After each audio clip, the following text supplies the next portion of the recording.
प्रारंभ जो किया है वो खुशवंत जी के एक निमंत्रण पर किया था। जब इन्होंने दिसंबर 24 मई में यहाँ आया ही था, इन्होंने कहा मैं एक नशा मुक्त पैदल यात्रा हर साल करता हूँ और मेरी जो है पद यात्रा अब की बार भी 9, 10, 11, 12, 4 दिसंबर को है। तो मैंने कहा अगर आपकी है तो मैं भी आपका कहीं न कहीं ज्वाइन करूँगा। तो मैंने इनके साथ फोजा सिंह जी के घर से ज्वाइन किया और लगभग 16-17 किलोमीटर में 2 दिन में चला। तब मुझे गांव के लोगों का समर्थन, महिलाओं का समर्थन, बच्चों का समर्थन देख के लगा कि समस्या बहुत ही गंभीर रूप ले रही है। जनता का सहयोग है।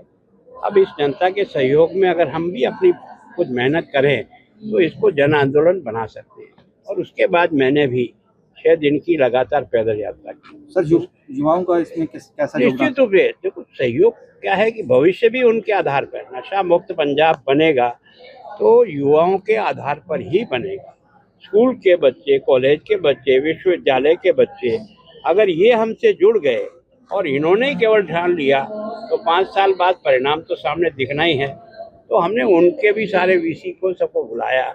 सारे दोनों मुख्यमंत्री उस दिन चंडीगढ़ की उस रैली में थे, दोनों गवर्नर उसमें थे, सारे अधिकारी उसमें थे। तो ये आंदोलन कोई गवर्नर आंदोलन नहीं है, न किसी पार्टी का आंदोलन है, ये पंजाब का आंदोलन है। और मेरी कोशिश यही है कि नशा मुक्त पंजाब बने, रंगला पंजाब बने।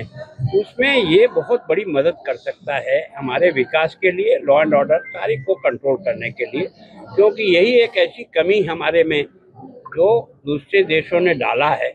वो चाहते हैं कि यहाँ का युवा का कमजोर हो तो देश कमजोर हो। सर, आप मानते हो कि विदेशी ताकतें जो है पंजाब को नशे में डाल, अगर नहीं तो पाकिस्तान अकेले की हिम्मत नहीं है कि इतनी ड्रग और इतने हथियार यहाँ गिरा करके रोज नष्ट भी हो रहे हैं, पकड़े भी जा रहे हैं, कुछ आ भी रहे हैं।